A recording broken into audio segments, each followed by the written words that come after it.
sem a Igreja Católica, interpretar certos textos da Bíblia ficam bem difíceis. Então eu separei aqui 10 textos e, na verdade, eu encontrei essa lista na internet. Eu quero comentar com você aqui 10 textos bíblicos que são praticamente impossíveis de interpretar ou ficam bem complicados de se interpretar se você estiver fora da Igreja Católica, se você não é um cristão católico. E se você quiser que eu comente alguns desses textos em algum vídeo futuro, de forma mais detalhada, deixa aqui embaixo nos comentários para eu saber a sua opinião. Também, quem sabe, eu faço um vídeo mais aprofundado sobre cada um desses itens. O primeiro deles é Mateus 16, versículos 18 e 19, e diz o seguinte: Por isso eu te digo, tu és Pedro, e sobre esta pedra construirei a minha igreja, e as portas do inferno não prevalecerão contra ela.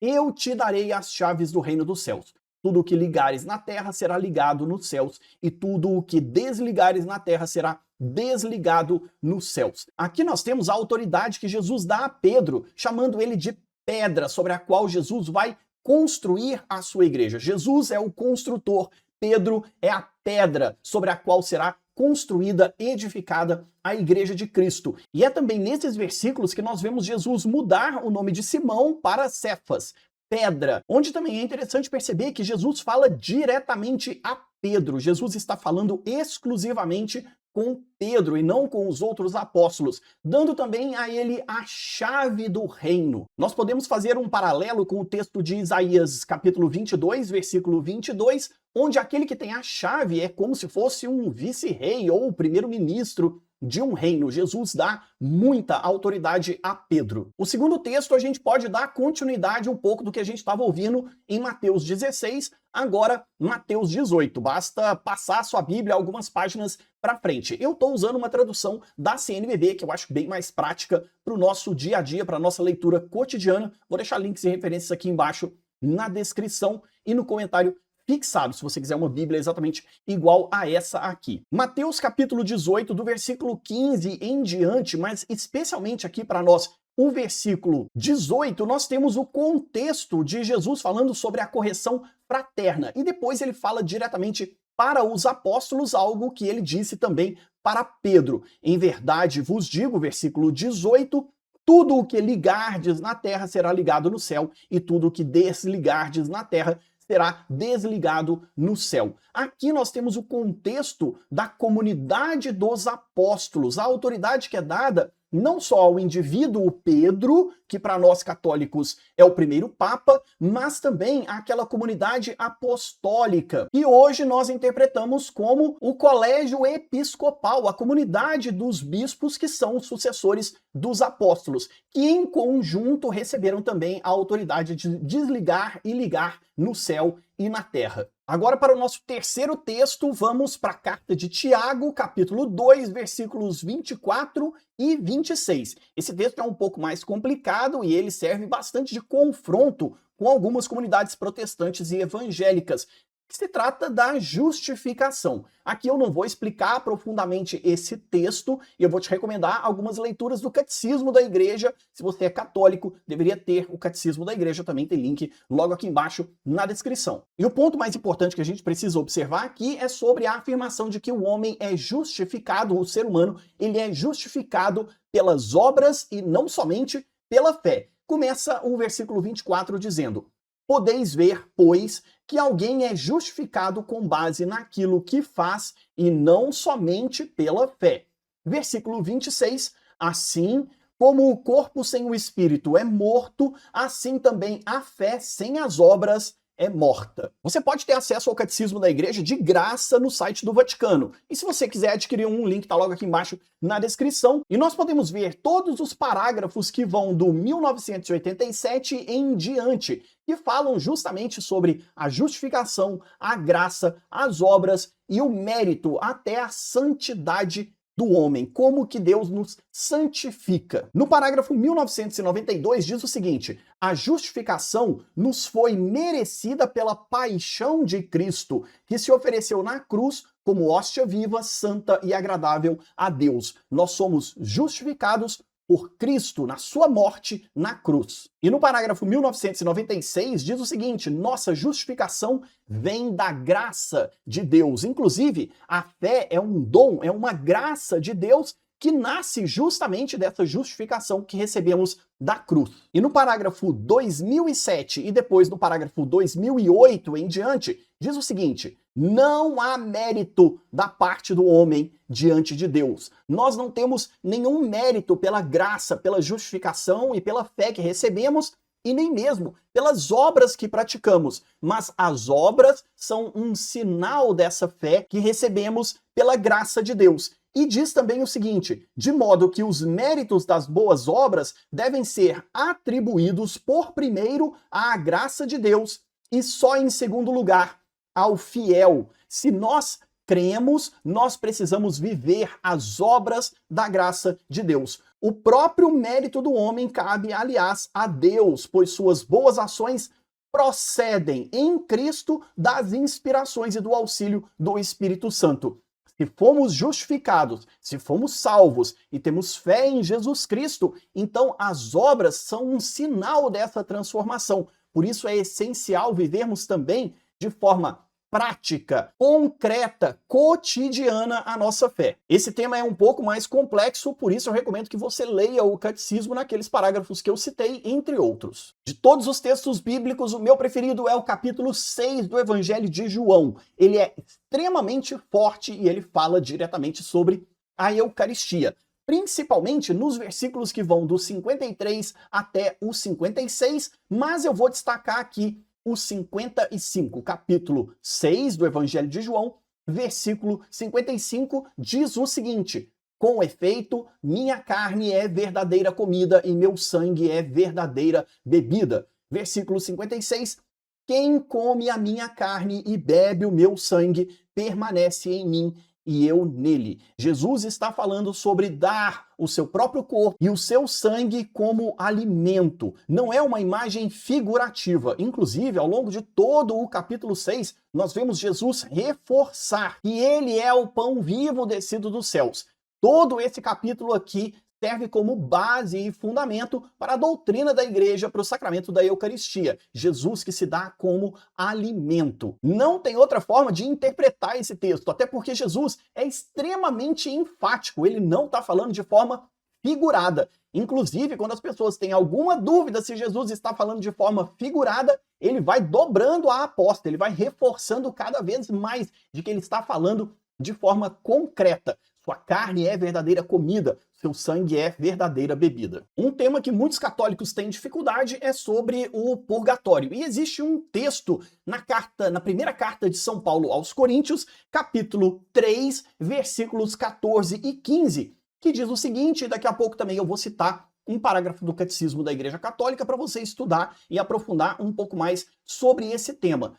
No capítulo 3, primeira carta de São Paulo aos Coríntios, versículo 14 e 15 diz o seguinte: se a obra que alguém construiu permanece, receberá recompensa. Se a obra de alguém for queimada, ele será punido, mas ele mesmo será salvo, como que através do fogo. Aqui fala do fogo purificador que nos restaura mesmo nos pecados, mesmo nas nossas falhas, mas ainda assim somos salvos. Se a gente pegar o Catecismo da Igreja Católica, podemos ver nos parágrafos 1030 em diante a purificação final ou o purgatório. E diz logo nesse parágrafo: os que morrem na graça e na amizade de Deus, mas não estão completamente purificados, embora tenham garantida a sua salvação eterna, passam após sua morte por uma purificação, a fim de obter a santidade necessária para entrar na alegria do céu.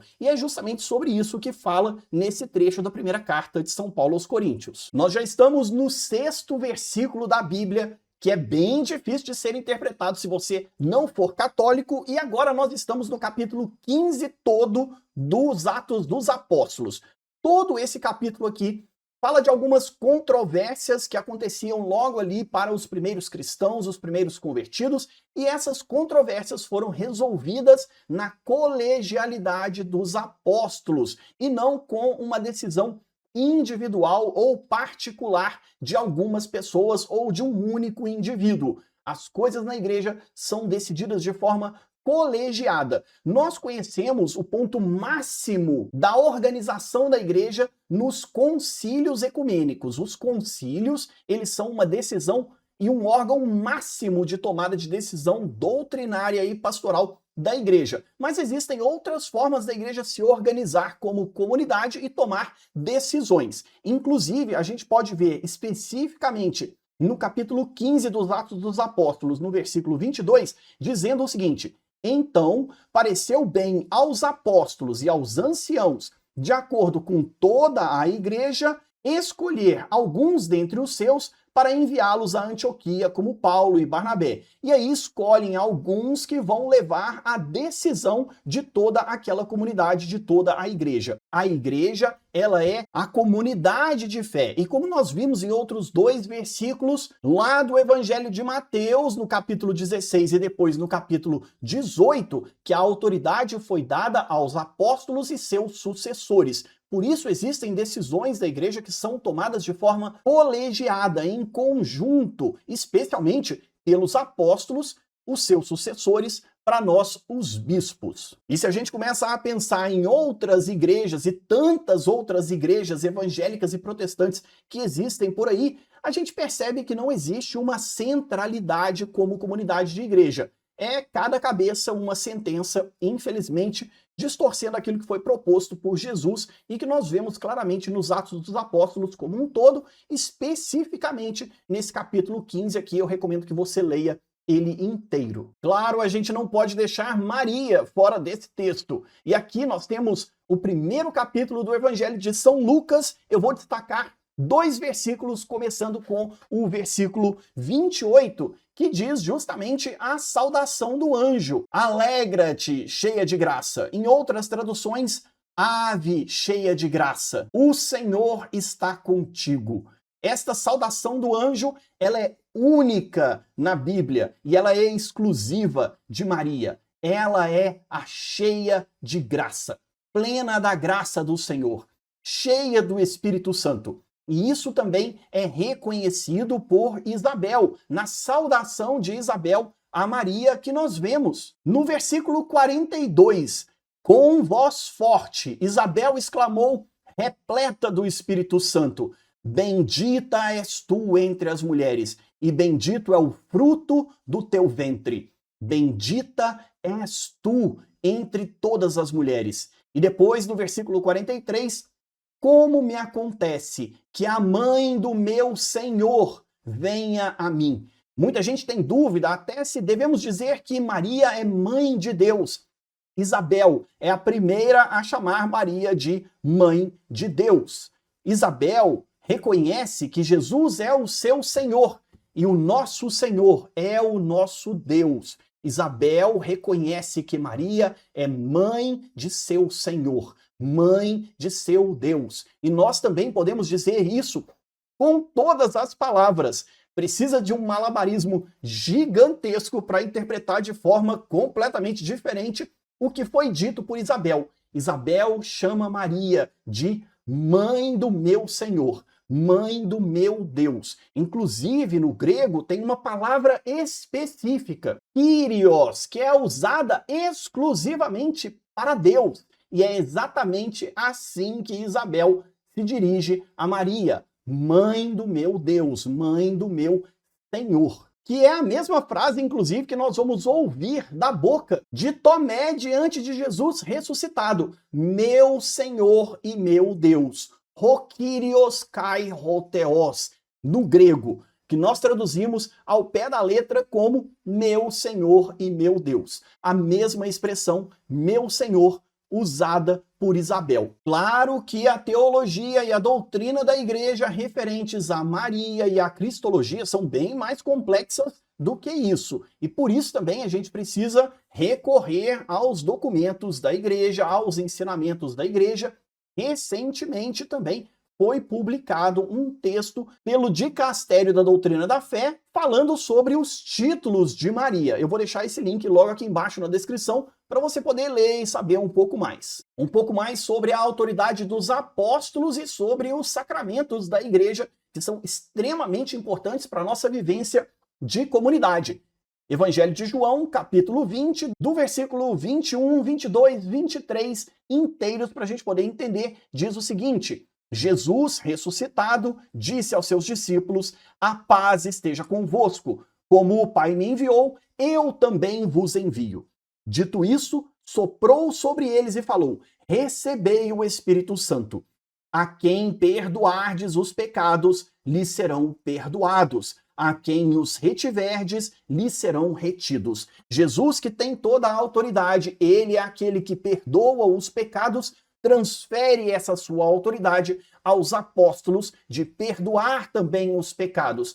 Aqui nós temos justamente o sacramento da reconciliação, que passa pela intercessão da igreja. A partir do nosso arrependimento, buscamos na igreja essa reconciliação com Deus. E a igreja nos conecta de novo com a graça de nosso Senhor Jesus Cristo. Essa autoridade foi dada exclusivamente aos apóstolos. Não tem em nenhum outro lugar na Bíblia algum texto dizendo que outras pessoas podem perdoar ou reter os pecados. É claro que nós, no nosso dia a dia, devemos perdoar, praticar o perdão, viver o perdão ao próximo e buscar também o perdão. Mas aqui a igreja deixa bem claro que o texto se trata de pecados. E pecados que precisam da reconciliação direta com Deus, não simplesmente a nossa reconciliação com o outro. Faltam mais 2 versículos bem importantes para nosso sustento como igreja, como comunidade de fé. Se você gosta desse tipo de conteúdo, claro, deixa o seu like e comenta aqui embaixo o que você achou desses textos que foram citados e se você gostaria da explicação mais aprofundada de algum tema específico. Na primeira carta de São Paulo a Timóteo, capítulo 3, versículo 15, nós temos aqui uma descrição da igreja. E, infelizmente, algumas pessoas acabam interpretando isso aqui de forma muito figurada ou, às vezes, até de forma concreta, referindo-se à igreja como um edifício, um prédio. Mas vejam o que Paulo fala. Caso, porém, eu demore, porque Paulo está passando algumas instruções a Timóteo, caso eu demore, já estarás sabendo como deves proceder na casa de Deus, ou com as coisas de Deus, em algumas traduções, que é a igreja do Deus vivo, coluna e fundamento da verdade. A igreja, ela é descrita por Paulo como coluna e sustentação, fundamento da verdade. Na igreja, na comunidade de fé, nós encontramos a verdade e o sustento dessa verdade.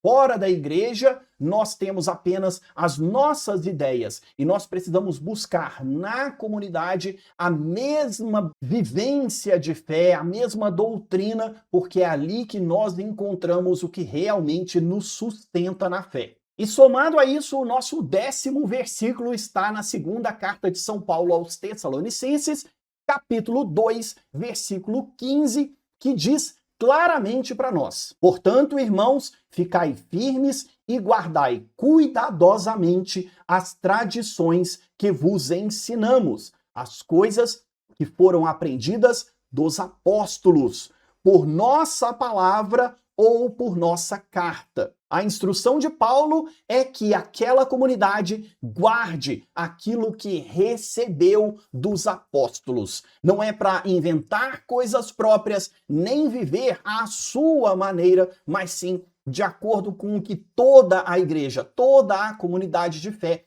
vive. E isso também é um sinal de unidade para nós que somos cristãos, para nós católicos. O sinal visível da nossa unidade está justamente em vivermos na igreja, termos e professarmos a mesma fé, única, santa, católica e apostólica. Eu vou deixar outros links e referências logo aqui embaixo na descrição. Se você gostou desse tipo de conteúdo, deixa o seu like, comenta aqui embaixo principalmente se você quer que eu aprofunde algum tema específico. Eu estou tentando retomar aqui com o canal, links e referências todos aqui embaixo, principalmente se você quiser uma Bíblia da CNBB igual a essa, o Catecismo da Igreja Católica, entre outros textos que são importantes para o nosso crescimento na fé.